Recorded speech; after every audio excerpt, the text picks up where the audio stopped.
You thought I fell off? You're smoking something. Welcome to Sports Tips UK. I'm Marcus J. Richardson. And I'm Adam Thorn. Today we're going to talk a bit about boxing. Now we're on October the 27th. Talk to me, Adam. What's happening? Well, I'm going to take you all the way to Bulgaria, to Sofia, to the Armik Arena, where Kubrat Pulev is fighting Hughie Fury, our very own. How come they're fighting in Bulgaria? Because he's Bulgarian. Great anecdote there. A brilliant question from me. He's Bulgarian and he's fighting our very own Hughie Fury. Now, Hughie Fury has had, well, he fought Joseph Parker and did very well, was unlucky. Yeah. Bit younger than Tyson, of course. Hasn't got He's very young, he's 23. 23, hasn't got an unbeaten record, but does have the caliber to potentially do something special in the heavyweight department. He does. He looks very good in his comeback fight. Now, these two fighters have both only lost one fight, 25-1 and 21-1, I think. And both of them were at world title level. Pulev's a good fighter. I mean, he was supposed to fight AJ, of course, but then got injured and Takam stepped in. He's a little bit older. They're about the same size. Fury looked incredible in his comeback fight against Sam Sexton, stopping him in 7, I think. It might have been 5, actually. He looked very, very good. He was expected to win that fight, though. He was expected to, but he showed a lot more power and aggression than he had showed previously, let's say. Certainly against Parker. Do you know what, right? It's Eastern Europe. He's the away fighter. He's going to need to put it on him. Going out to Bulgaria, that is a risk, really, isn't it? Especially with already one loss on his card. As we know with the Furies, they like these risks. They do. Obviously, Tyson's paid off for him. Will this pay off for Hughie? I really hope so. I like Hughie Fury. I like Tyson Fury. We're big fans here, as we've mentioned on pretty much every podcast. Not podcast. What is this? Video? It's a video, mate. Vidcast. Yeah. The camera's a bit of a giveaway, buddy. But I listened to Hughie Fury on Talk Sport recently, and he's, again, like Tyson, very articulate. Of course, a lot of the people in the traveller community don't necessarily get the credit they deserve for some of the things they achieve, especially with the lack of education a lot of them have. But these seem like very well-educated people in some senses. They're very intelligent people. Education and intelligence are different things. As well as academia and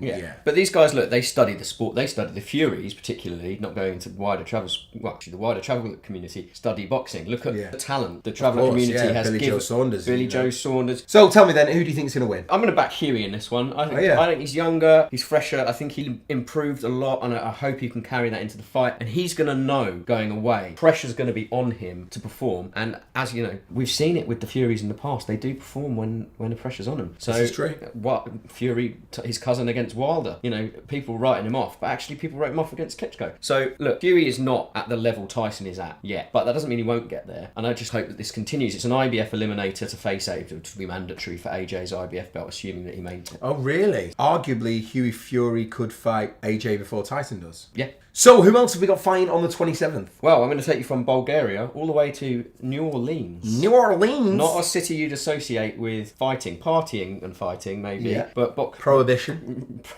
Professional boxing, less so. So you've got Regis Prograis, who's a New Orleans native. Doesn't actually usually fight out of there, but he's going back to fight there. Is he American? He's American. He's 22-0, 19 stoppages. He's fighting Manchester's very own Turbo Terry Flanagan. And Chris Wadhams likes him, doesn't he? Chris Wadhams does like him. Big fan. Turbo Terry TBE, the best ever. Right. He had Britain's longest unbeaten record until he lost his last fight. Now this is in your favourite tournament, the World Boxing Super Series, Super Lightweights. The World Boxing Super Series quarter-final. It is. Regis Prograis was the #1 seed. He chose Terry Flanagan. I can completely understand that. Terry Flanagan's moved up from lightweight where he was unbeaten and lost in his first fight at Super Lightweight and actually didn't look great in it. Might have been out of sorts, might have had a bad night. He might have struggled with the awkwardness of Morris Hooker. Prograis and Flanagan both southpaw. Right. Prograis was seed #1 and chose Flanagan basically. So he's got to go out to his hometown and somehow pull a big upset off. I mean, that would be a huge upset. To be fair, if Flanagan can pull out an upset, then he's got to be up there for a favourite for contesting for the tournament, surely. If he takes out the #1 seed. You would argue that. I think Flanagan would then struggle with the likes of Josh Taylor. But then Josh Taylor has got to come up against some other people. We'll cover that next week. So yeah. That will be covered in next week's video. Josh Taylor, ladies and gentlemen. Yeah. Prograis is in what can only be described as somewhat of a good run of form. He's had 7 stoppages in a row at world level. He's beaten the likes of Julius Indongo and then unbeaten fighters in Juan Velasco and Julio Diaz. That's his last 3 fights. Flanagan's still growing into the weight. I just can't see, as much as I hate to disappoint Chris, I can't see Flanagan winning this one. I think he's the sacrificial lamb in the super lightweight WBSS. Fair enough. So Regis will win that Prograis.